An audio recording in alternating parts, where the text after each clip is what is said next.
All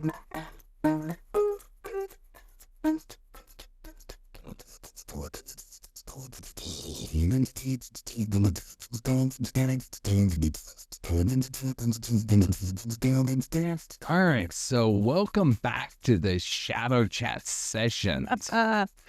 I'm John. I'm Angela.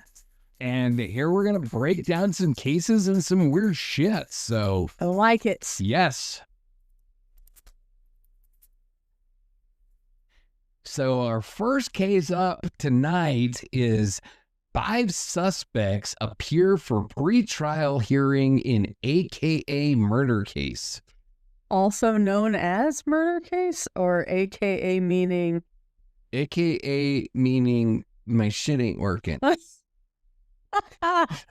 AKA. Oh, for real? Or are you leaving that?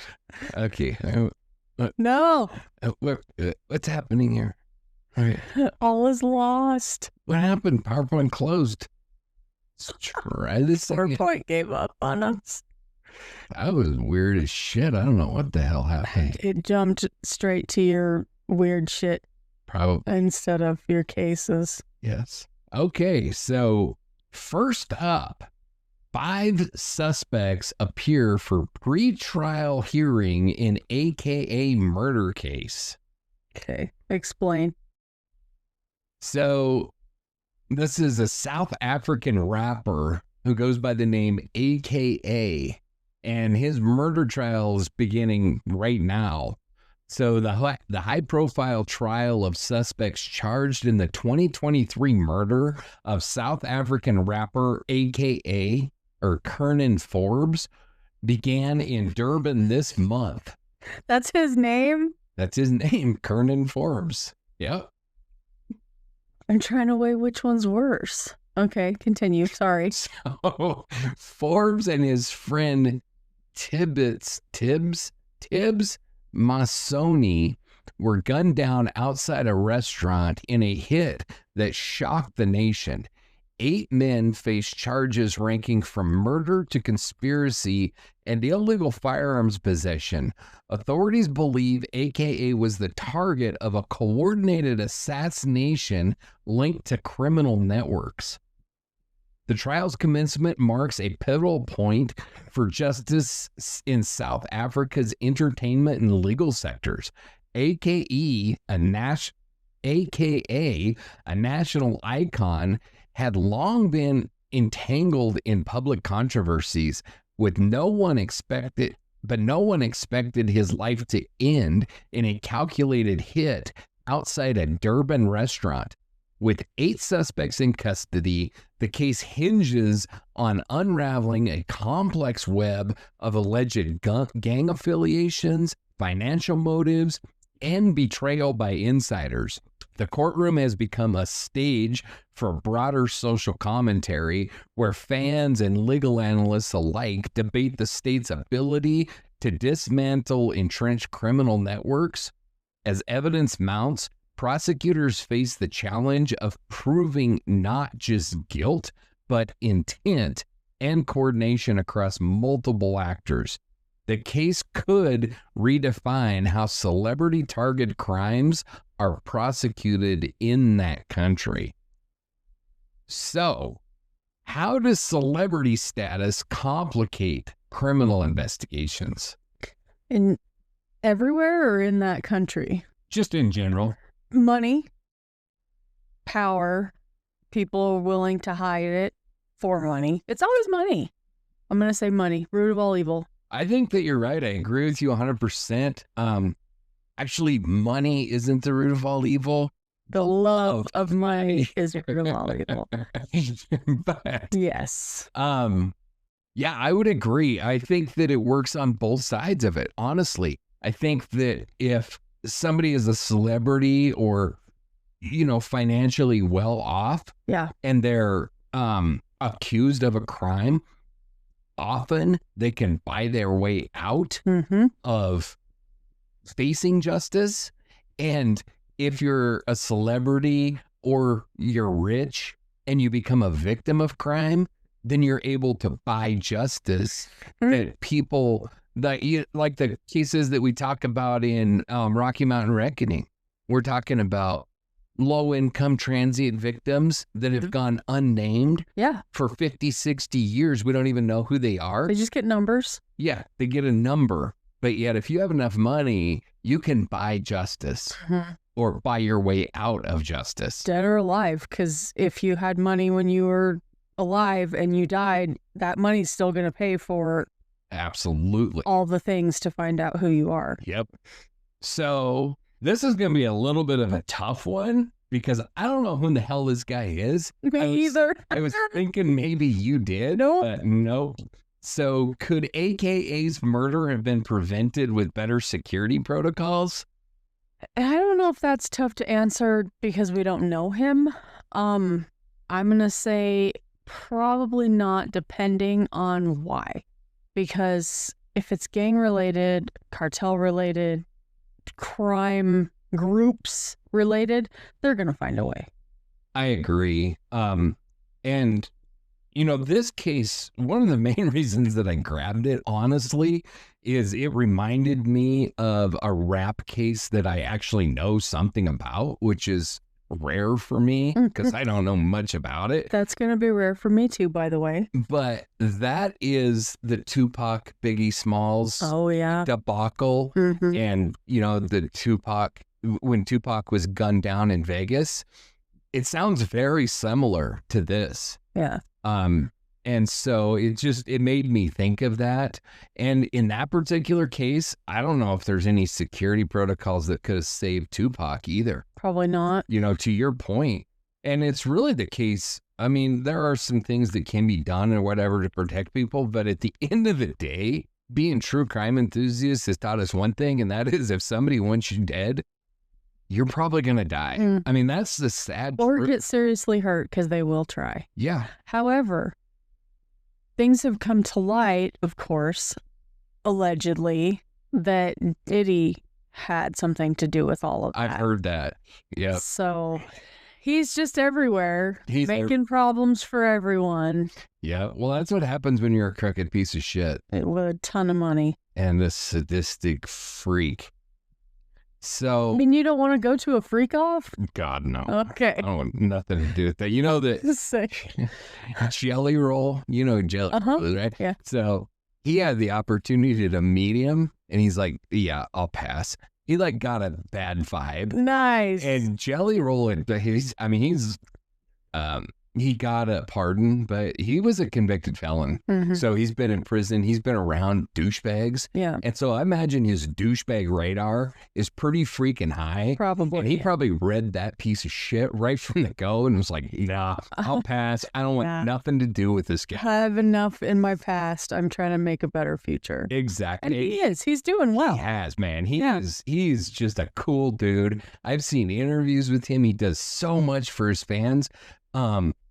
I was reading, they had a concert somewhere, and he there was like a local restaurant. Apparently he does this all the time. He like announces he'll buy everybody lunch at this restaurant, and like I've read that thousands of people go to the restaurant or whatever, and he just goes and picks up the tab. I mean, the dude is just cool. He's cool. So what does this case reveal about gang influence in South Africa's entertainment industry? Can you answer that? No. I can't either, really, but I can say that South Africa has some serious freaking issues right now. The stuff that's going on down there is just out of control. I don't know if you've heard about it or not, but... Not a whole lot. Well, the one thing that I do know about that's happening down there is like the white farmers and stuff. Their land is just being taken, and they can either get killed or they can leave. Oof. Yeah, it's pretty bad. The stuff going on down there is pretty bad. So then our next topic is multiple arrests after a violent mob attack at the Johannesburg mining protest. So the story is that in mid-May 2025, a peaceful labor protest outside a gold mine near Johannesburg, South Africa, turned violent when a mob of armed men stormed the demonstration. The attackers, some wielding machetes and firearms, injured at least 12 people and caused panic across the site. Police have arrested 7 suspects believed to be affiliated with illegal mining syndicates, often referred to locally as zama-zamas. So a peaceful protest outside, I don't know. A peaceful protest outside a gold mine near Johannesburg is where all of this happened. The attackers were armed with machetes and firearms, and I don't know, there's this big mining mess that's going on over there right now. There's been like protests about the conditions in the mines and all this kind of stuff. It's just it just sounds like a shitstorm. I don't know a lot about it, but it seems like a freaking mess. So, do you know how illegal mining syndicates use violence to control workers and territory? I'm gonna say no. I don't, and I'm glad that I don't. But yeah, no. So I can't speak intelligently about the South African stuff because I don't know about it. But I will say that we have seen some very similar things in this country, not recently, but in past decades. There's been situations where, it happened in Wyoming, as a matter of fact, down by Casper, where there was a big mining strike and the mining companies basically brought the National Guard in and just gunned down the protesters. You know, so shit like that has happened in this country. Like I said, it was a different era, but it's very similar to what it sounds like is going on there. And, you know, you made I think a really good point, which was the, you know, correlation to the cartels and stuff that operate in Mexico. You have these crime syndicates and they just dictate what's going to happen. And when they're criminals, you're either going to do it or they're going to kill you. Yeah. So, and then, you know, so South Africa declaring Zama-Zama networks as terrorist organizations. I don't know a lot about it again, but from what the little bit that I've read and understand, yeah, it sounds like they should be. Yeah. Anything that names themselves in an organization like that. Yeah. Yeah. I don't know what Zama-Zama means. I don't either. If you're listening in South Africa, tell us, because I don't know what it means. But so what protections should exist for labor activities in high-risk industries? Oh, what protections should exist? I don't know. You know, I think that a lot of the labor laws that we have in the United States have really worked well. But are they going to work for South Africa? I mean, like protests and cartel stuff, and I just don't even know where I'm going with that. But our labor laws aren't going to. Well, no, I mean, this question is kind of separate from the rest. Okay. Yeah, any country that's dealing with criminal networks that are running the show has to deal with the criminal networks first. That goes for every country that's dealing with them. And here too, we're not above this. Right. The mafia has been involved in a lot of the labor organizations since their founding. I mean, Jimmy Hoffa, wherever he may lay. Yeah, where's he at? You know, he was very pivotal in that movement, you know, and it was corrupt when he was in there. I mean, so we're not perfect by any stretch of the imagination. And the problem is these industries like this mining situation in South Africa, like the labor unions and stuff that was happening with Hoffa in the 20s and 30s and stuff, there's money there. And any place that there's a lot of money to be made, criminals are going to build their nests there. Money and drugs. Yep. Well, the only reason that drugs is because of the money. I know. It's all money. Money, money, money. Show me the money. Uh-huh. No, really. Show me the money. Yeah, no kidding. All right, so the next one is German police bust human trafficking ring targeting minors. So the story is that German authorities arrested 11 individuals across multiple cities in a major bust of a trafficking ring that allegedly exploited underage girls for sex work. The raids, involving over 400 officers, revealed a network operating through encrypted messaging apps and dark web platforms. Oof. The victims are now in protective care, and the case has reignited debate over Germany's online policing, and trafficking laws. So, the success of Germany's recent crackdown underscores both the scale and the sophistication of modern trafficking networks. Using encrypted apps and hidden forums, the accused managed to operate undetected for years, funneling vulnerable youth into forced sex work. The operation's timing suggests a growing coordination between federal law enforcement and cybercrime units across Europe. Police outcry has spurred new calls for legal reform and preventative education aimed at teens online.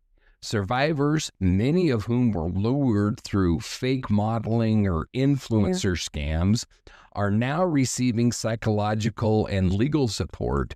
Germany's Justice Ministry has vowed to increase surveillance of dark web activity, while human rights groups push for better protections at community levels. So, are social media platforms doing enough to protect minors from exploitation? No. And I'll tell you why. Okay. Because you can lie. Right. That's just end of story. You can lie. Yeah. And I don't have an easy explanation or an easy solution. I don't know how you fix the problem. Apart from getting rid of all social media, and now I'm scared to walk the streets having said that.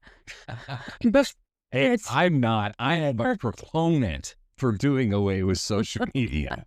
You do realize that this is part of social media? I do. And we need it. I do realize the value in social media, but I also remember the days before it existed. Yep.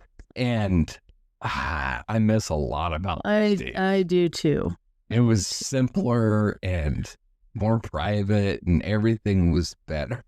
All right, now what we gonna do is go back to the 80s. Get a DeLorean, yeah, flux capacitor, and we need Doc Brown. Yeah, I because agree. I can't do it, and I don't know about you, but we need Doc Brown. I agree 100%. So how can countries improve cross-border cooperation on dark web trafficking? I will take answers I don't know for 200, Alex. Yeah, I don't know this one either. I don't know much of anything about the dark web. I know the basic concepts, but that's about it. I do know that this human trafficking shit is out of control. So out of control. Worldwide. It's not a problem that is linked to any particular country or region or anything. Or genre or everywhere. Yeah. And it is not discriminating. No. And I don't know. I don't have the answers, but I do know that we have got to come up with something. Mm-hmm. And we've got to eliminate it. I mean, I do think that one of the answers is accountability. I mean, we need to make it very clear. First of all, if you harm a child, you're done. Right. This idea of sexual predators, especially of children, I don't know why it is, but so many times somebody gets arrested or charged, whatever, for exploiting children, and they get like a 5-year sentence or something. It's menial. It's like it doesn't even matter. And it's a huge crime. Huge. No different than violently raping a woman. Or a child. Right. But with children, for whatever reason, so oftentimes the sentences do not match the crime. Rape was that way for a long, long, long time. And I think that it's not there by any stretch of the imagination, but we have made great leaps in prosecuting and doling justice out to rapists. But for whatever reason, pedophiles somehow slip through the cracks time and time again. Yeah, it's disgusting. And I do think that stronger penalties for this kind of behavior would go a long ways in curbing it. And then the other thing that I would say is, again, money. So many of these people buy their way out of trouble because they're wealthy and they can afford to purchase, as crazy as this sounds, they can afford to purchase humans. And so they can afford to buy their way out of facing justice. And that shit has got to stop. Yeah. Some of the humans they're purchasing are the humans that are helping them purchase other humans. Right. It's a tangled mess. It's a web of it's disgusting. That, but I don't have a simple answer. I don't think anybody does. No, I don't think so either. If anybody does, we'd like to hear it. So, should encryption technology be limited to prevent organized crime? That sounds like an unpopular opinion answer. Guess it depends on what your answer is. Well, because it falls under, wouldn't it fall under free speech to have encryption? In my mind, yes, but that only applies in the United States. I don't know like the free speech laws in other countries, but in the United States, yeah. And so are you just asking this question for this? I'm just asking in general. In general. I don't know how they'll make it happen. I don't either. I mean, I guess they could. They could make them illegal or something. Oh, because that stops everything. If it's illegal, it stops. It does have a lot more success with apps because. Oh, that's true. Okay, I take that back. My snide comment. I'll take it back. But I mean, I'll jump in and answer the question, and I say no. Because I am a free speech absolutist. I will also say, do not use apps that delete your conversations. A whole bunch of different reasons. If you are a criminal, then don't listen to the show because you're a piece of shit and I don't want you listening anyway. So right. I could care less if I hurt your feelings.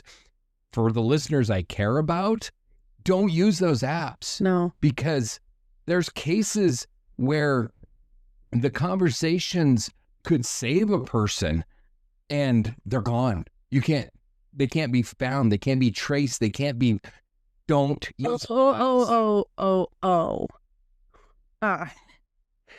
This is a soapbox. You don't. Oh, what did I do? They can be found. They can be traced with enough fucking money. Well, then and I meant every syllable of that F-bomb because I despise these apps. You've started something now. Oh my. Yes. These apps are made for criminals. Yes. They're bred by criminals. They're breeding more criminals. And I despise them. But yes, though that information can be found, it is not gone forever. It's finding the right people who will get it for you. And frankly, knowing how to specifically word a subpoena. Well, and I know that from experience. And that's the problem, but that's what I'm getting at here is not necessarily that you can't get the information, through legal channels and stuff like that, but I'm saying that you as the user, you can't get that information. Yeah. So you can't just like a text message, if somebody says, you didn't tell me that, I can just pull up a message and take a screenshot and say, oh yeah, I did. I did. You can't do that with these apps. And these apps tell the other person if you've taken a screenshot. Yeah, I guess. I'd never used one. Some of them do. I don't know anything about them. The one in specific that I am fuming about over here definitely tells the other person if you've taken a screenshot. And We won't name it, but it is like the most We will not name it. popular one of those kind of apps. So, But I hate it. Get it off your phones. Move on to something else. yeah, I mean, honestly, And do not let your kids have it either. if you're having conversations that you don't ever want anybody to see, you probably shouldn't be having those conversations, because there's a reason. You're either cheating on a spouse or you're doing some shit you should not be doing. So just don't do it. All right. So our next story. Yeah, kick the soapbox out from under me because One dead, one hurt after a shooting at an Arizona bar. This is an interesting one. So on the night of May the 19th, 2025, police responded to a shooting at a bar near 99th and Peoria Avenues in Peoria, Arizona, where one person was pronounced dead at the scene and another was seriously injured. Authorities say the shooting occurred after a confrontation between patrons escalated into violence. No arrests were immediately made, but investigators are reviewing surveillance footage and interviewing witnesses. So investigators say that the intoxicated man, a guy by the name of Franco, was refused service inside the bar. He was then escorted outside. That's when police say that he grabbed a gun from his vehicle and fired shots into the air before firing shots into the bar, where one individual was struck by the gunfire, and that person was hospitalized but has since been released from the hospital. So police go on to say that the men who were sitting on a bench outside the business took action when the suspect began firing into the bar, and they ended up having a gun themselves, and they engaged this drunk asshole in the parking lot where the suspect was pronounced deceased. So they killed the son of a bitch. Mm-hmm. And police say that the men stayed at the scene and they're cooperating with investigators. And, quote, thankfully, these two individuals were sitting on a park bench out front with an armed subject that was in the parking lot that could have done a lot more damage than he did. Definitely. So police went on to say, we're grateful that they stood up and took action and did what was right. And then they also said that 10 to 15 patrons were inside the bar at the time of the shooting. So should local bars be required to have trained security or off-duty police on site? I think it depends on the size of the bar, but I don't see how it would hurt anything. I don't see how it would hurt anything either, and I think it's a great idea.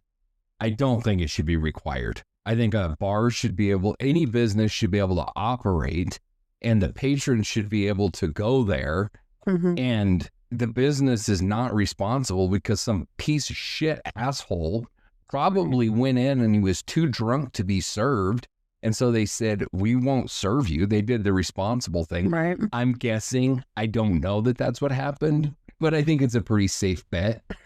And they said, no, you're sloshed. We're not giving you any more alcohol. And because that dumb son of a bitch went to his truck and got a gun, that's not the bar's fault. And the reality is, I've been a small business owner. A bar that has 10 to 15 patrons is a pretty damn small bar. Yeah, that's what I'm saying. It depends on the size. Yeah, they couldn't afford it. They you know, a bouncer, sure, maybe. But, Yeah. you know, most bars that have a crowd of 10 to 15 don't even have bouncers. They have No. a bartender. Yeah. That And they know everybody. is usually a pretty tough broad that scares the shit out of me. Most of them I've encountered, I do not lip off to bartenders. And so they're usually able to handle almost any situation. But the fact of the matter is there's crazy people in the world, and I don't think there's any way that we can protect against insanity. No. Deal with the mental health crisis in this country. I could get behind that Yeah. in a heartbeat. Just shoot people because you're not going to get served. Yeah. And Is this the only bar in this town? I mean, was there nowhere else to go? Exactly. And like I said, in my mind, I have no idea. I've never been to this place. I've never seen it. I saw just pictures of the crime scene out front. I have no idea what size of bar it is, but guessing off, there's 10 or 15 people in there. I'm guessing that there probably was like one bartender. Yeah. She's the one or he's the one that pissed this dude off. Why is he shooting all the freaking innocent people that are just out for a good time? Right.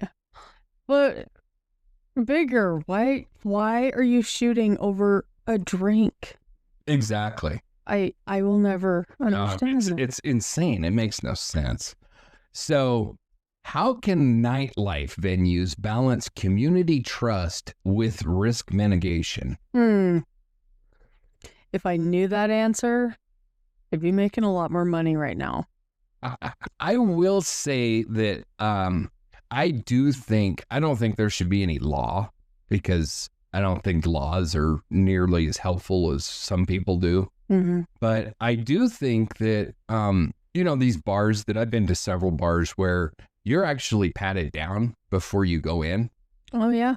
And being a concealed carry holder, I've carried in multiple states. Every state that I know of, it's against the law to carry in a bar. So you shouldn't have a gun on you anyway, because it's not legal for you to carry into a bar. And so I don't see that as interfering with your Second Amendment rights, because it's a private establishment and they could tell you no if they want to. Right. So having somebody there, I've never been to a bar that had armed guards, but I've been to several bars that patted people down before they let them in. And, obviously they wouldn't let them in if they had a gun or, right. Whatever. So I do think that is a good way that nightclubs and stuff could navigate that balance, I'm going to divert a little bit. Just the other day, and I wasn't physically patted down, but I was checked for weapons before entering a hospital. Really? Yeah. I don't think I've ever had that happen. It was a first for me. But I have gone through metal detectors before entering a hospital. We went through the metal detector, and then we're met with two guards who asked if we had anything explosive or sharp. And we're still new at this, but I don't know how much the listeners know about me, but I am a crochet freak. So on my keychain, there is actually a pair of scissors that folds up. Sure. So that's the first thing I said to him is like, I have that, but I don't believe I have anything else that's sharp that I'm carrying into a hospital. And he was polite about it. It wasn't mean or anything. And like I said, I wasn't physically touched, but he asked if he could just look through my stuff. I was like, dude, take the keys too, if you'd like to hold them until I leave. But never has that happened before in a hospital. No, me either. After walking through metal detector. Yeah. Yeah. Well, I know this used to piss me off every freaking time. It would piss me off because I ran a business. For the listeners that don't know, I ran a business in Colorado, and from time to time I'd have to go downtown Denver and go to one of the city buildings to pull permits. Mm-hmm. And if you don't know, parking in downtown Denver, just like downtown any city, is a freaking nightmare. You just don't do it. And so you got to park like 27 blocks away. And every time, I swear to God, every freaking time I would park and I'd walk my happy ass the 27 blocks. And then I would get almost to the door and I'd be like, you dumbass shit. There's metal detectors. And you're wearing your gun. So no, I wasn't wearing my gun, but I always, being an electrician, I always have, a pocket knife and a razor knife that I have on me, just normal. I carried a pocket knife in my pocket. Like an appendage. Ever since I was probably 5 years old. Mm-hmm. And so it's just always there. It's a Wyoming rite of passage. Absolutely. So then I'd have to turn around, walk my happy ass back the 27 blocks, drop all my crap into my freaking car, and then turn around and every time. The whole I while do that. thinking, how important is this permit? Oh, it just drove me crazy. But so now this is a hot button issue, but I saw comments about this, so that's why I included it. Okay. And that is, does Arizona's open carry culture contribute to faster escalation in in public disputes? I would say that's not linked to just Arizona. Oh no, Wyoming has it too. Yeah. Sure. And several states do. So, I'm gonna go with yeah. Okay. I'm gonna disagree with you. Okay. And with this story, I'm not saying it shouldn't have the ability. I'm just saying if they have the tools, it's gonna be faster. That's my reasoning for the escalation. They have the tools with them, it's going to be faster. okay, I'm still going to disagree. I'm okay with that. Bring it. So in this particular story, I would say that I was very surprised to see these comments. I shouldn't be, because it's such a hot button issue. It's the internet. Why are you shocked? But in this particular story, the open carry law or the concealed carry law, I don't know how the guys out front were carrying, whether it was concealed or open, but I do know if they wouldn't have been armed and been able to engage the suspect directly and had to wait for police to get there, Oh, yeah. a lot more people would have died. Because they had a gun on them, they were able to intervene. Now, the dipshit that shot into the thing, first of all, he wasn't open carrying. The gun was in his vehicle.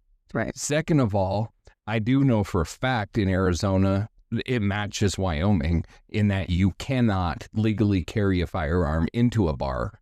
So if dipshit would have been carrying, he would have been breaking the law anyway, because you're not allowed to be in the bar with a gun. So in my mind, 9 times out of 10, somebody that is carrying a gun is carrying it for the right reasons if they're carrying it, open like that. Yeah. And so I don't really think that it factors in at all unless it saves lives because they were able to engage the douchebag first. Okay. I went the other direction with that, as it escalates with criminals because they have access to it. Yeah, but So I didn't go. I mean, I will argue a little bit in just that criminals have access to a gun You just like whenever they with want because they don't give a shit about the law. This is true. So they're going to have a gun on them if they want to have a gun on them. But the open carry law allows law-abiding citizens to also be armed. That's my take. But you are absolutely free to your own opinion. Everyone is. All right, so this next one, Oscar Franklin Smith, age 75, dies by lethal injection in the first Tennessee execution since 2020. Yep, I was hearing about that the other day.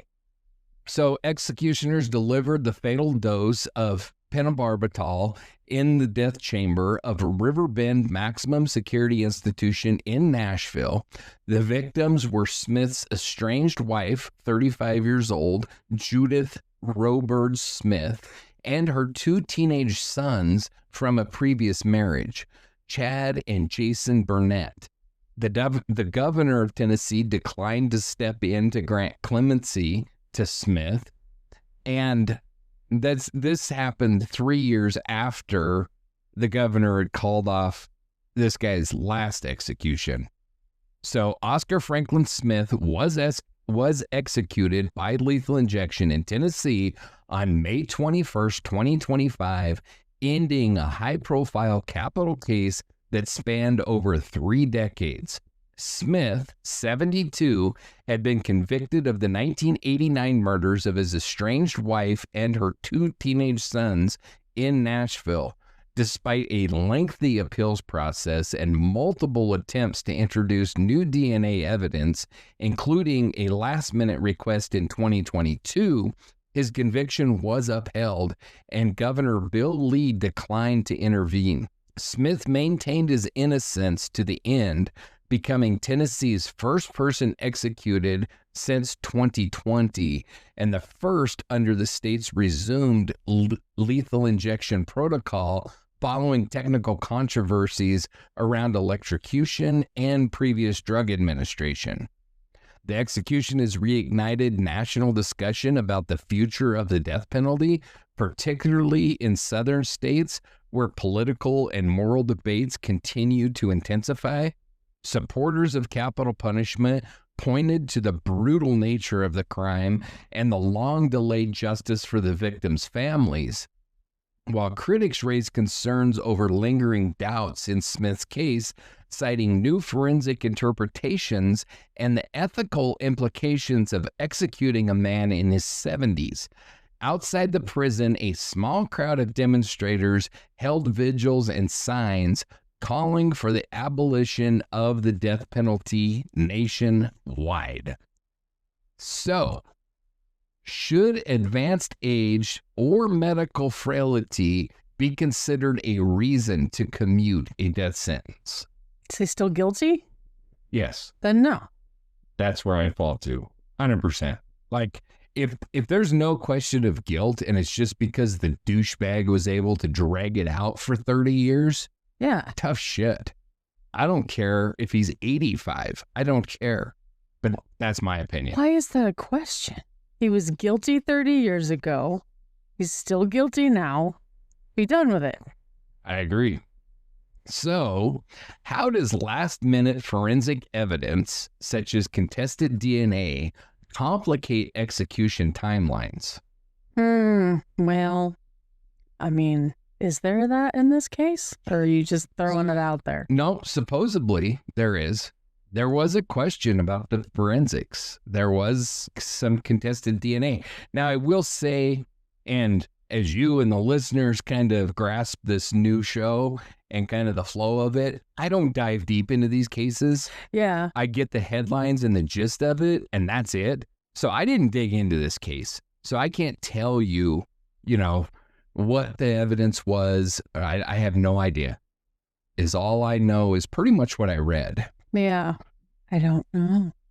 Yeah, that's a tough one for me too. It's hard because I wouldn't say I'm a proponent of the death penalty. I don't like it, but I do believe that there's cases where it's warranted. Mm-hmm. But for me, it's extraordinarily important that we know that we haven't executed an innocent man. Yeah. I have no idea what the evidence in this case is that they're talking about. And if it's just some legal loophole bullshit that this douchebag is clearly guilty and his lawyers are pulling some last minute type of thing just to keep him off the executioner's table, so to speak, then yeah, I don't give a shit about that.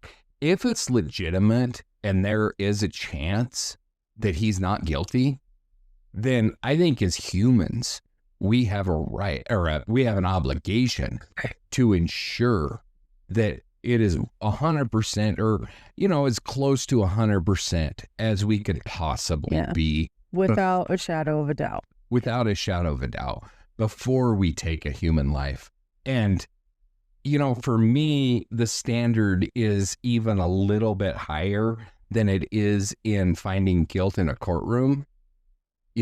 Because I think that it should be, like you said, beyond the shadow of a doubt, which is not the legal standard for finding somebody guilty. It's beyond a reasonable doubt.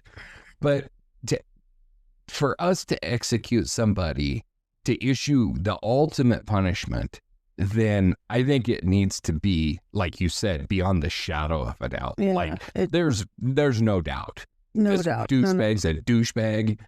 And so then, yeah, okay, do it. But I do struggle because I know that innocent people have been executed. Oh, yeah. And I also know that innocent people have been exonerated before their execution. And, we were just talking the other day about the West Memphis 3 case, and Damien Eccles was on death row. Yeah. Whether he would have been It's like executed. 2 weeks away, wasn't he? No, it wasn't. His execution date wasn't set, but he was on death row. Oh. And I heard so, somebody say it was like 2 weeks, but anyway. no, it wasn't like that. His execution date hadn't been set, but still, you know, he was on death row, and I believe very firmly for a crime that he did not commit. And they would have killed him. And yeah, and there are Well, they may have taken 70 years to do it. Exactly. But there are cases where, you know, like with the West Memphis 3, if you're not familiar with the case, through some legal wrangling and stuff, they took an Alford plea and then they were able to get out of prison. So technically, they're not legally not guilty. They're still guilty legally. Mm-hmm. I don't believe that they are, but legally they are. But there have been cases where legally they have been exonerated.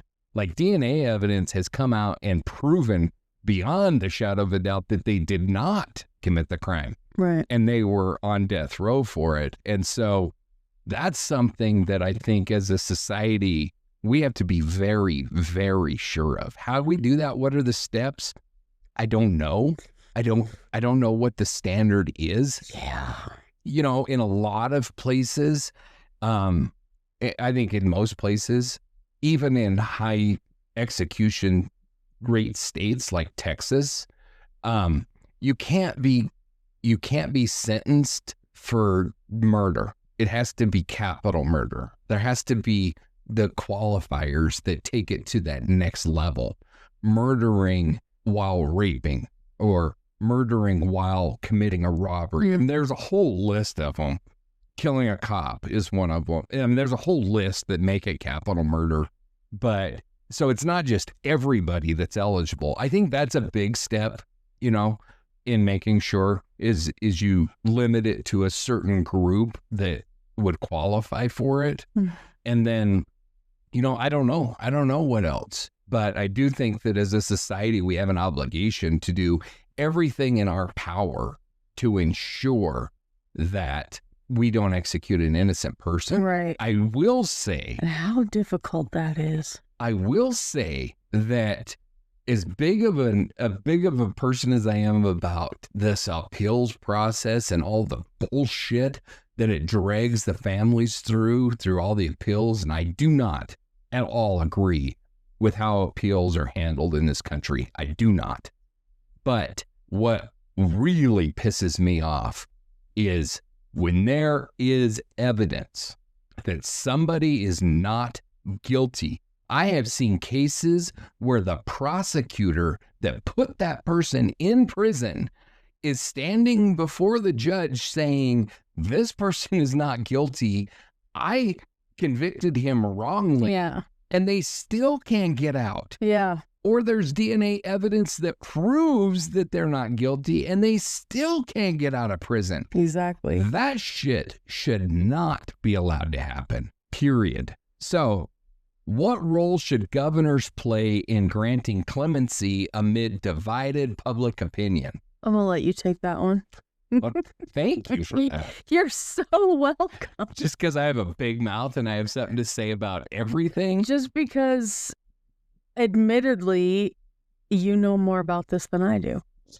So I would say that I think the current process is fine, just the way it is. The governor has the ability to commute a sentence or to grant clemency, and they're in a position, much like a judge, where the evidence is brought before them. They look it over. Obviously, they don't usually call in witnesses and all that kind of stuff like a trial, but their attorneys review all of the case information. They do review the actual trial testimony and all that kind of stuff, and they will go to the governor or to the president in federal cases and say, we recommend clemency, we recommend against clemency.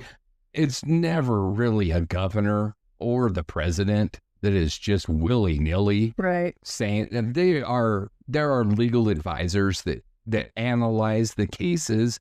And as far as that part of it goes, I don't really see a need for a change in that area. I don't want to take that power away from governors or presidents. Now we can get, well, no, we're not going to get into those topics, but dusting off the soapbox. I don't want to see those powers taken away because, you know, with like Jelly Roll, for instance, he turned his life around. Mhm. He's displayed that he is a good, law-abiding, upstanding citizen that's doing great things for his community. And so the governor did just pardon him. Right. Merle Haggard is another very well-known artist that did his time in prison for auto theft. And then once he got out, he made something of himself and he became a good law-abiding member of society. Right. And Governor Reagan, who was, before he became president, he was governor of California, he issued him a pardon. So, and, you know, there's all kinds of cases. I just pull those because they're right on my brain and they're famous people that everybody would know. But yeah, there's all kinds of cases of that. And so I don't want to take that power away from the governors. So I would say, I don't know that there's much of a need for change in that. And now is our weird shit section. Weird shit section.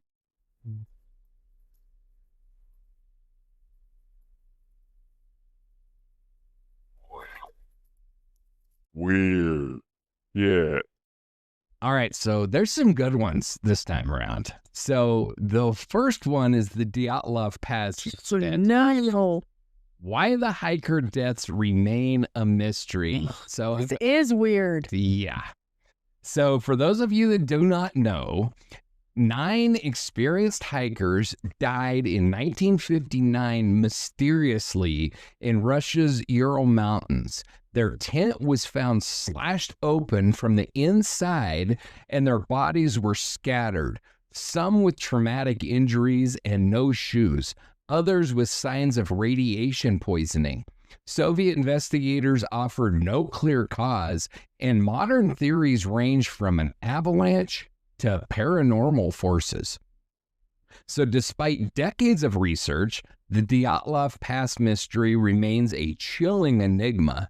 The condition of the hikers' bodies, some missing their eyes and tongues, Yes. others bearing internal injuries with no external wounds, has puzzled scientists and conspiracy theorists alike.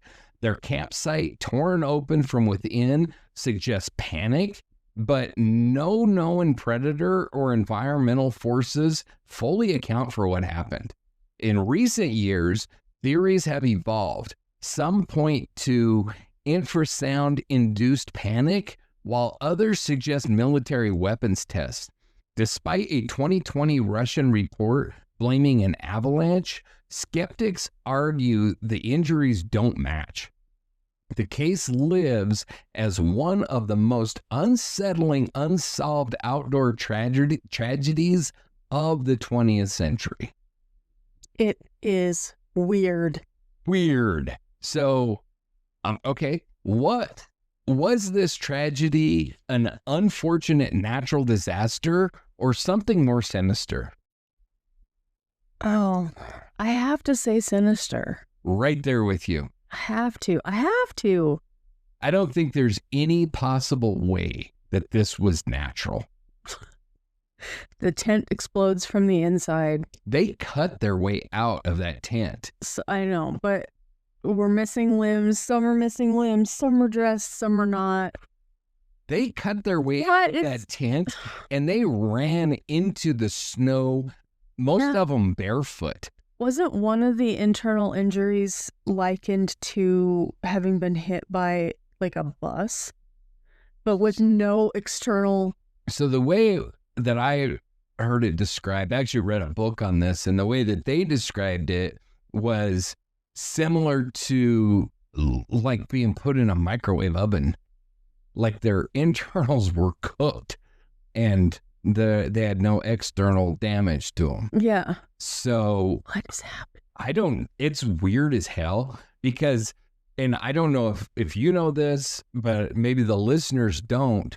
Dyatlov Pass is not like a place that you can drive to and take a nice hike. These hikers, I want to say, and this is just from memory, so if it's wrong, I'm sorry, but I want to say it took them 14 days to get to that location. Mm-hmm. They had to go by, they started with like those big tracked snow cats. Yeah. And then they drove to like a camp or a village or something like that. And that's where the road ended. And then from there, they had to freaking hike into the Russian wilderness and up this damn mountain.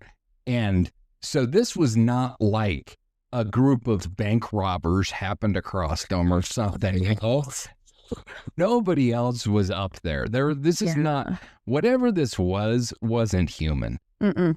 Mm-mm. All right. I mean, it could have been human caused. It could have been some sort of a military weapon or something, but it wasn't like humans come across them and murdered them. Yeah. You know? It wasn't that type.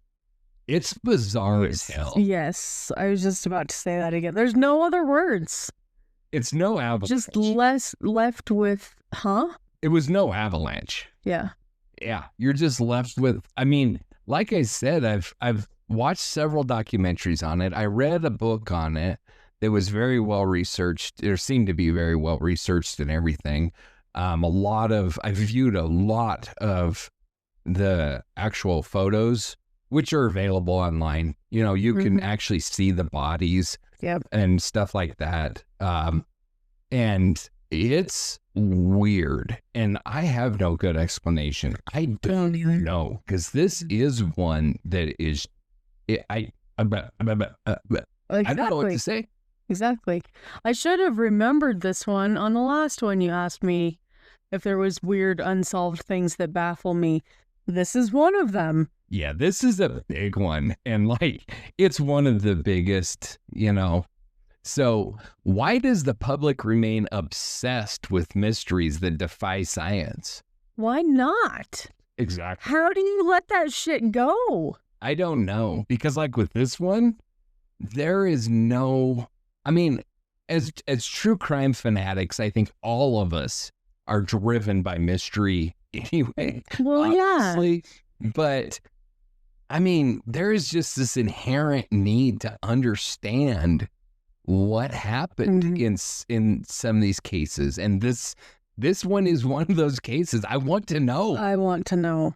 So do you think that modern forensics could finally crack the Dyatlov case, or is it just better left unsolved? I don't want it unsolved.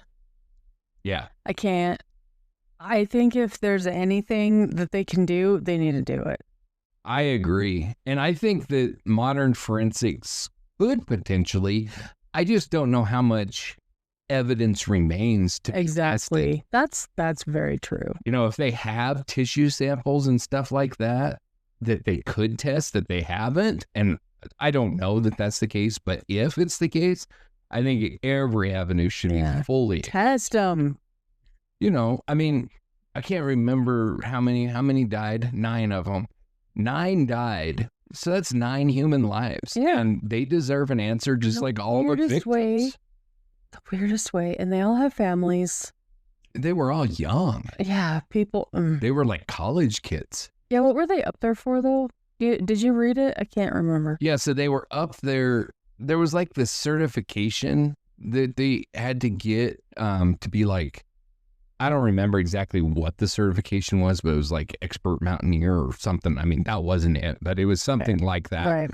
And in order to qualify for that, they had to meet certain criteria. And it was something like they had to go and survive in this winter environment, basically hike into this winter environment and stay the night or whatever the conditions were. That's why they were up there. Okay. And so, but you know, I mean, it seemed like a happy bunch of young college-age kids. You know, there was photos that they had taken on the hike snowshoe, because it was snow. But, you know, they'd taken pictures. They were having a good time. There were some journals kept and stuff like that. And nothing indicated some crazy shit was going to happen. And then all of a sudden, they're all dead. Yeah. So weird. So it's a bizarre one. And so is this one. So we've got the disappearance of Frederick Valentich. So the story is, this is Australia. So at 7 p.m. or shortly after sunset on October 21st, 1978, a young man named Fred Valentich, who had left Victoria's Moorabbin Airport at around 6:19 p.m. and he was piloting a light aircraft, and he had rented a single-engine Cessna for this, and he was flying over the Bass Strait heading southeastwardly for the King Island when what he thought was another aircraft seemed to pass over him, and he radioed Melbourne. And his final transmission remains one of the most unsettling pieces of aviation history. In calm weather and with a functioning aircraft, he described being followed by a strange craft emitting green light and moving erratically. After minutes of radio static and a metallic noise, communication cut off, and he was never seen again. Search efforts covered vast areas of the Bass Strait with no wreckage recovered. While skeptics cite disorientation or staged disappearance, UFO researchers and aviation experts note that his behavior didn't match typical distress patterns. The case is cited in global UFO literature as one of the few incidents involving live transmissions from a pilot in real-time distress. So, I'm going to play it for you, and I'll warn you, it is old 1978 radio traffic. It's a little bit hard to make out. It's a little bit unclear, but this is it.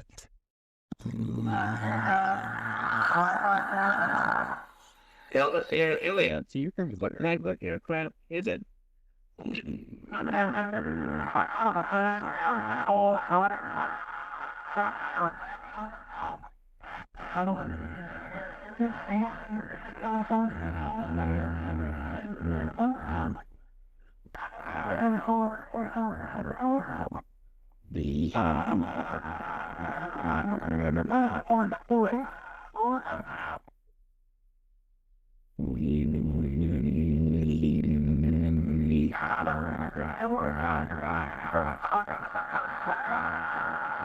Okay, that was deleted from the press account for some reason.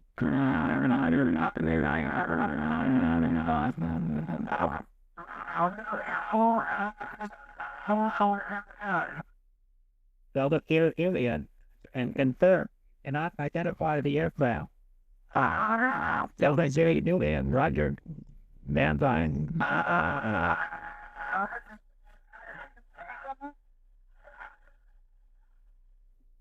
Can you describe the aircraft?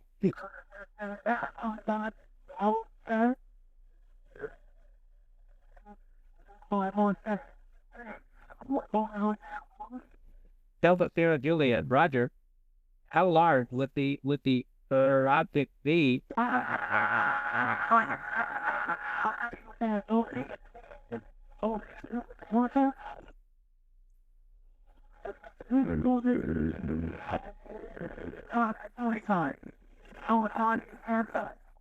Delta Sierra Juliet.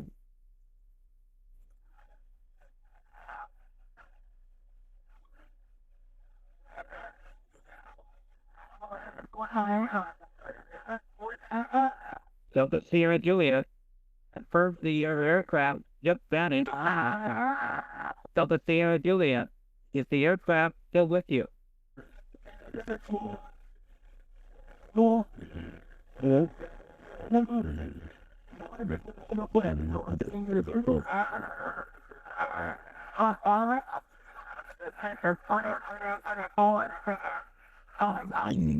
Delta Sierra Julian, Roger. What are your intentions?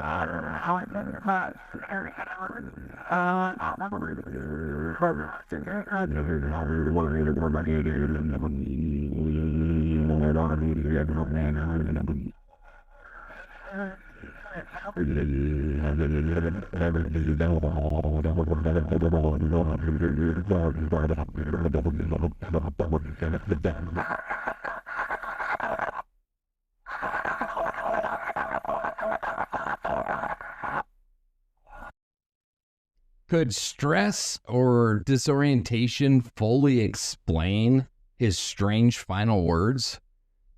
Stress and disorientation can explain a lot. Can explain a lot? A lot. It Yeah. can. Sorry, I'm not talking directly into the... I think so. I mean, I don't think so. You don't think so? I think he saw something. Well, I'm not saying he didn't see anything. No, but what the question is could this all be explained Oh, by stress and disorientation? I'm going to ride the fence on that.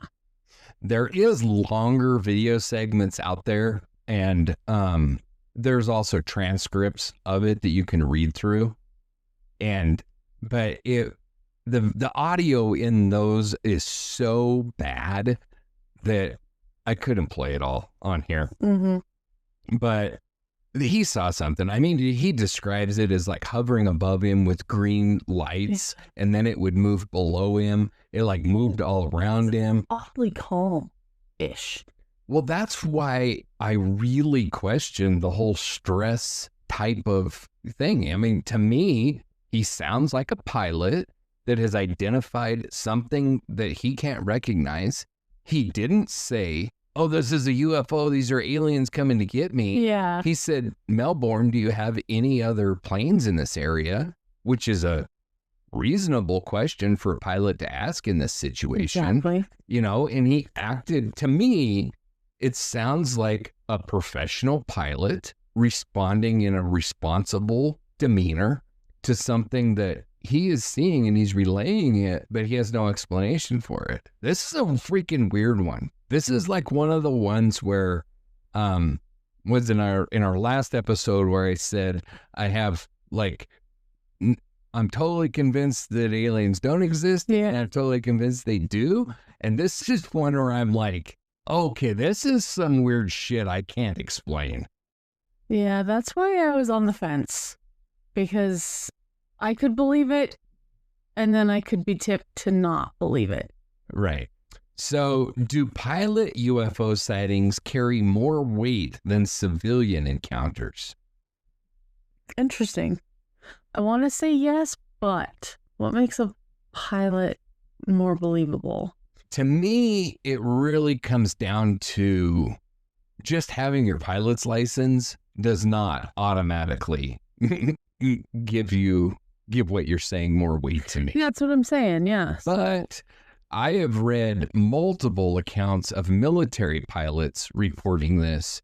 Not reporting the same thing, but similar sightings. Right. And to me, those do carry more weight, or commercial airline pilots do carry more weight, because when somebody in those situations comes forward and says, I seen some shit I can't explain, they have a real risk of losing their job. Yeah, true.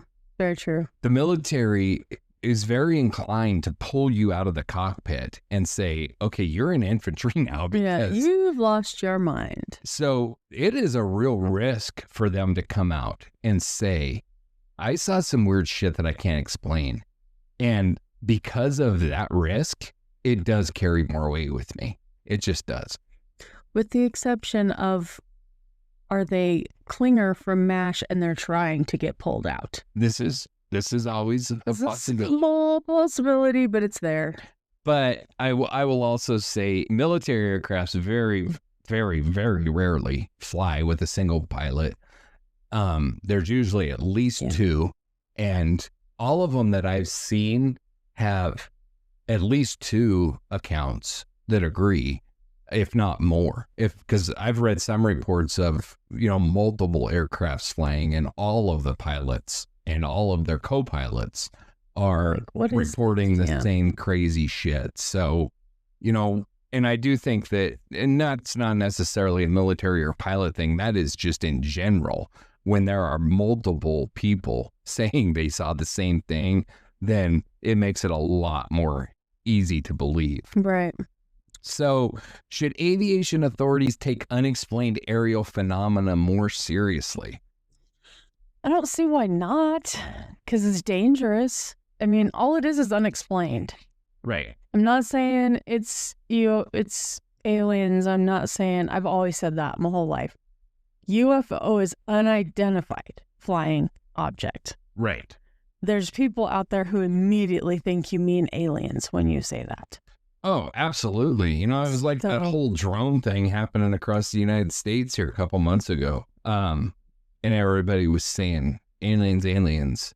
Mm-hmm. Not everybody. A lot of people were saying the same thing I'm saying. And it was, we don't know if it's aliens. We don't know if it's a foreign country. The point is, we don't know what the hell it is. Yeah. So to address that, I don't remember the exact verbiage of your question now. Should aviation authorities take unexplained aerial phenomena more seriously? Then yes.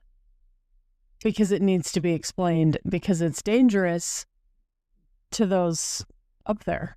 Yeah, I agree. I'm 100% right there with you. Yes, I think they should take it more seriously. And yes, I think the government should be more open and honest about what they know about all of this too. True. I think that they need to answer some of the questions, especially when it's dating back to Roswell or, 40s. When it's dating to the 40s and the 50s and stuff like that. Tell us what the hell you know. Yeah.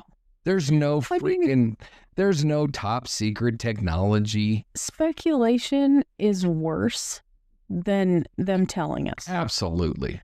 Because we're creating things that are just, and we're bringing people with us. What is the phrase? I just had it.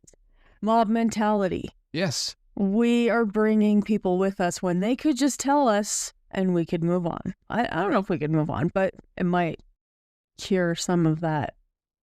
Absolutely. So, words are escaping me tonight. I don't understand.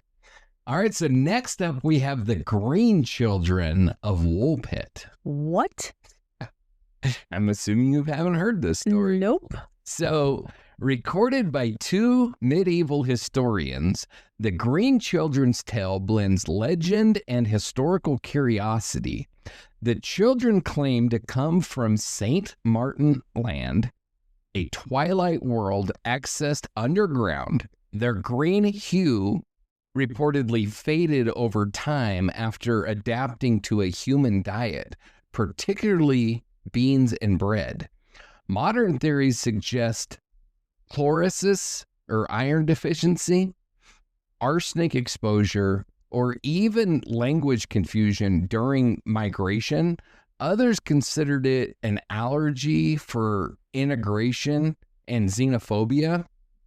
So regardless of the origin, the girls' eventual assimilation into society and the boys' early death leave the mystery halfway resolved, suspended between myth and possible fact. So the legend of the Green Children of Woolpit concerns the two children with the unusual skin color who reportedly appeared in the village of Woolpit in Suffolk, England, sometime in the 12th century, perhaps during the reign of King Stephen, which was from 1135 to 1154. The children, found to be brother and sister, were of generally normal appearance except for the green color of their skin. They spoke in an unknown language and would eat only raw broad beans. Eventually, they learned to eat other food and lost their green color, but the boy was sickly and died around the time of his and his sister's baptism. The girl adjusted to her new life, but she was considered to be a, quote, very wanton and impudent. I can't speak. Words are hard tonight. After she learned to speak English, the girl explained that she and her brother had come from a land where the sun never shone and the light was like twilight. According to one version of the story, she said that everything there was green. According to another, she said it was called St. Martin's Land. So, was this tale a misunderstood case of displaced or malnourished children? Did anybody ask them about their parents? Probably. But you didn't research it? I did. I want to know more. Yeah, I didn't research it deeply at all. And then there's also the complication of it being... Language barrier. Well, no, from it being in the 1100s, in the 12th century. Oh. So... Yeah, my brain didn't grab that. Historical records are difficult to come by, to say the least. Yeah, they're not Talking like... about 12th century. Come on, Google. I mean, definitely more Get it so. together. Definitely more so than 3000 BCE or something. But still, I don't know the answer to this question. I really don't. I find it extraordinarily unlikely that they came from this far off land of the green. Narnia. Because there's only the two in recorded history. You'd think True. somebody else would have stumbled through the wormhole at some point. Especially looking for them, perhaps? You're right. So, I don't know. So that brings up the next question, and that is, how much of medieval folklore is rooted in real historical events? I tend to believe not much. Yeah, I think that there's a possibility that a lot of it is rooted, but I think that it's probably changed so much after so many iterations of it. Telephone game, so to speak. Exactly. So that finding that root truth is impossible. Yeah, it just doesn't exist anymore. Right. Especially in the 1100s, like you pointed out, that I conveniently glazed over. So could this story be an allegory for immigration or outsider fear? Possibly. I think so. Yeah, I mean... Fear what we don't know. Again, the root of it could be all kinds of things. It could be freaking aliens. I don't know. That's aliens. The root of it is impossible. Like we said in the other question, it's impossible to figure out what the root of this is. It's the Loch Ness Monster. I mean, if it was an allegory for immigration or outsider fear, I would have expected the children to then go crazy and devour the whole village or something like that. Yeah. Because, integrating into society and, living a relatively normal life doesn't really make me fear outsiders so much. So I don't know if that was the reason, but could it be an allegory for something? Yeah, could be, but we don't know. So the next is the Enfield Poltergeist, 1977. So the story is one of Britain's most well-documented hauntings. The Enfield case included dozens of hours of recordings, photographs, and witness testimonies.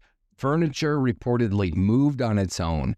Disembodied voices echoed through the home, and the young girl named Janet was often the center of activity, appearing to levitate in photos captured by journalists.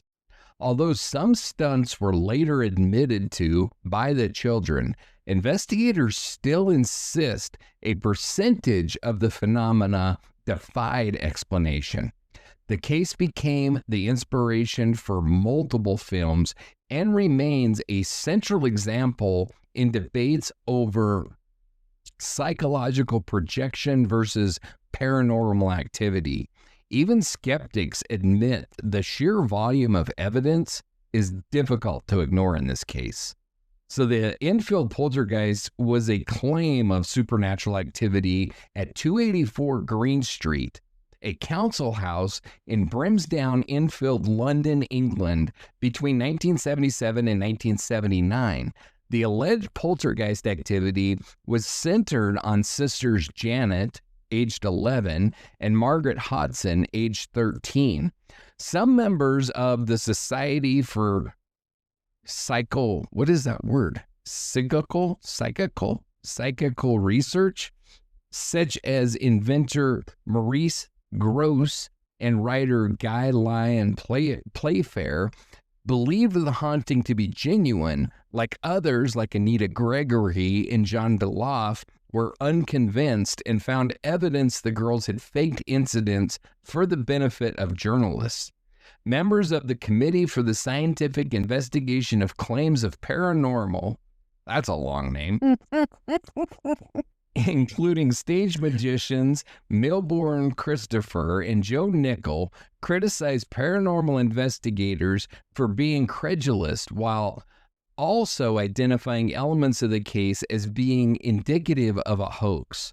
The story attracted press coverage in British newspapers, has been mentioned in books, featured in television and radio documentaries, and dramatized in the 2016 horror film The Conjuring 2. So, is this a cursed object or just so what are your thoughts on this? I don't know. It's a tough one. I don't know.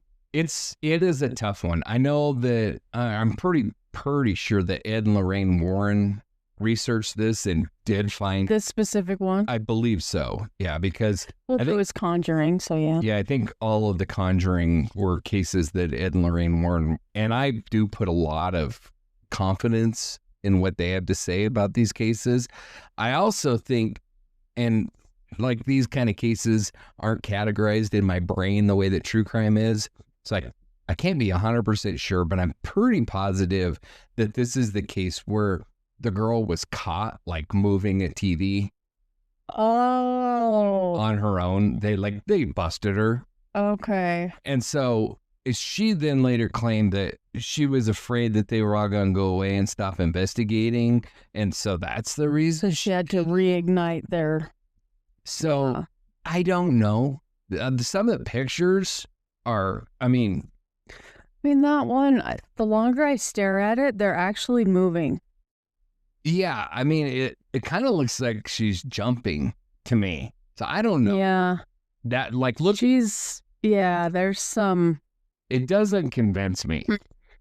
But seeing it from back here, and I was staring at it so much, like the black and white one at the top, the two. Yes. They're moving. Like, am I delusional? Am I having it?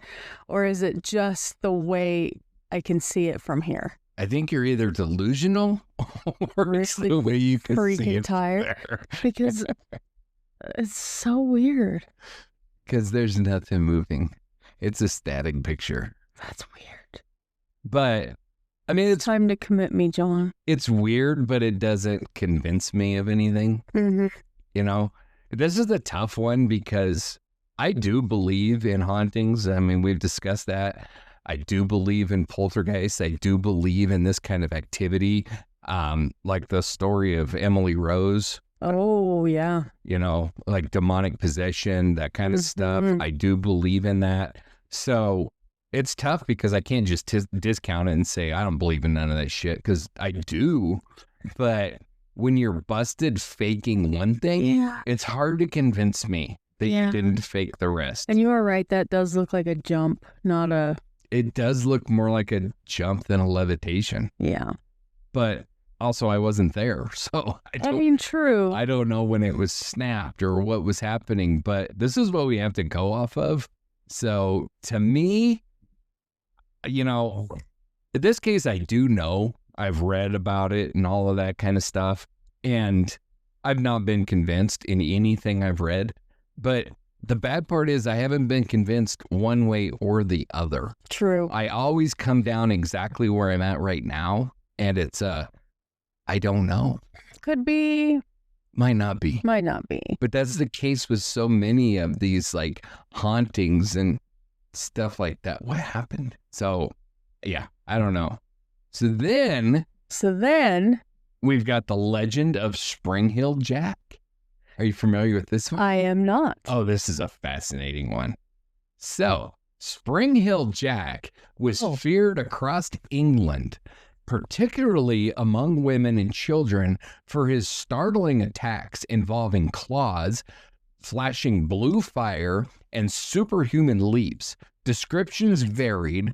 Some saw a devilish figure with glowing eyes, while others described a masked man in armor. Authorities failed to catch him despite dozens of sightings across counties. Some believe that he was an aristocratic prankster exploiting social panic. Others argue that he was a myth amplified by Victorian tabloid sensationalism, yet the consistency of his impossible leaps and lasting legacy as an early cryptid or folk terror make him a symbol of Britain's fascination with the supernatural. So, Spring Hill Jack is an entity in English folklore of the Victorian era. The first claimed sighting of him was in 1837. Later sightings were reported all over the United Kingdom and were especially prevalent in suburban London, the Midlands, and Scotland. There are many theories about the nature and the identity of Spring Hill Jack. This urban legend was very popular in its time due to the tales of his bizarre appearance and the ability to make extraordinary leaps to the point that he became the topic of several works of fiction. Spring Hill Jack was described by people who claimed to have seen him as having a terrifying and frightful appearance with diabolical clawed hands and eyes that resembled red balls of fire. One report Goodness claimed gracious. beneath a black cloak, he wore a helmet and a tight-fitting white garment like an oilskin. Many stories also mention a devil-like aspect. Others said he was tall and thin with the appearance of a gentleman. Several reports mention that he could breathe out blue and white flames and that he wore sharp metallic claws as his fingertips. At least 2 people claimed that he was able to speak comprehensible English. From here, it looks like Batman. Yeah, it kind of does. So what causes a figure like this to persist in cultural memory for generations? The creep factor, the want. I mean, the same reason why I want Loch Ness to be true. I agree. The mystery of it, Mhm. again. Mm-hmm. I mean, it's the whole reason Fun. we're discussing all these topics is it's the fun. mystery. Yeah, it's fun. So was Spring Hill Jack an early cryptid, an urban legend, or a real attacker? I'm gonna go with the first 2. Are you? Mm-hmm. That's hilarious because I'm going with A real attacker. Yep. And I'll tell you why. So I read a book about this and it really seemed like it was probably a pretty rich prankster. Like an eccentric. Eccentric? Yes. Yes. What was his motive? This panic and fear. Okay. Did he actually ever end up hurting anybody? If memory serves me correctly, he didn't hurt anybody, but he did attack a couple women and like tore their clothes with his claws. His blue glowing. Now that was the flame that he shot out of his mouth. Oh, yeah. But to me, that could easily be explained with, I don't know, some chemical or something like that. Have you ever like put alcohol in your mouth and blown it out on a lighter or something? I mean, there are ways during that period of time, during the 1800s. So that was 1837 to 1904 that he was reported. So during that period of time, you know, scientific investigation and invention was kind of at a peak for that time. And they were coming out with all kinds of stuff like crazy electricity and stuff like that. So it wouldn't surprise me. But what happened in 1904 that he just disappeared? He probably died. This creepy eccentric dude. Yeah. Well, I can see that. I mean, and I really come to that as like, this is it. Like, you know, Bigfoot, there's Bigfoot stories or something similar all over the freaking place, all over the world. And if you look, you know, I don't know about like other countries, I'm sure it's the same way, but like Native American culture talks about very similar things to a lot of what we call cryptids. And that tradition has been passed down generation to generation to generation in the native culture before they ever encountered whites. So I think that in some of those stories, there really is something there. This one, it's like a one-off. It happened only here, only during this very short period of time, which really makes me believe it was of human origin. Just a creeper, dude. Some way or another. All right, you're swaying me. So how do we distinguish mass hysteria from real phenomena in historical reports? That's a deep question. That's a tough one. I don't know that we can. Yeah, I mean, I do believe that there was a degree, and of course, the fact that I like know about this case and I've read some books on it and stuff helps me with this. But, you know, I do think in this case, there was some mass hysteria. I think some of the sightings weren't real. Right. But I do believe that there was a real creature. I happen to believe it was a dude dressed up in a stupid costume, just being a dickhead. It was the first Batman. But I also think that it's proven that there is just mass hysteria. Oh, yeah. That people just start seeing shit. Feeling it, hearing it, all the things. Right. But how do we distinguish it? I don't know. No. I don't know there's an answer to that. You know, like Mothman, for instance. I believe there's some legitimate stuff around Mothman that people really did see, and some stuff I certainly can't explain. But then I also think that there are some that's mass hysteria. I'm not saying that the people are making it up. I'm saying that they saw shit that really wasn't there. Yeah. And maybe they embellished a little bit. People do that. Oh, yeah, people do that. But how do you decipher it? I have no clue. You don't. So anyway, that's that. That's the news headlines we have to cover. That's the weird shit that we had to talk about. So I hope you all enjoy it. If you like what we do and how we do it, be sure to like and share the show. Visit us on Patreon, on Coffee, on our Substack. The most that we do is delve into true crime cases, trying to give voices to the voiceless and uncover those cases. But we also like to lighten the mood a little bit and just talk some weird shit. So that's what this show's about. We invite you to throw us some weird shit you'd like us to talk about. Absolutely. Yeah. We'll gladly discuss it and give you our non-expert analysis on... Make fun of it. Absolutely. So with that said, I hope everybody has a great night, and we'll catch you on the next one. Exactly.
pilot.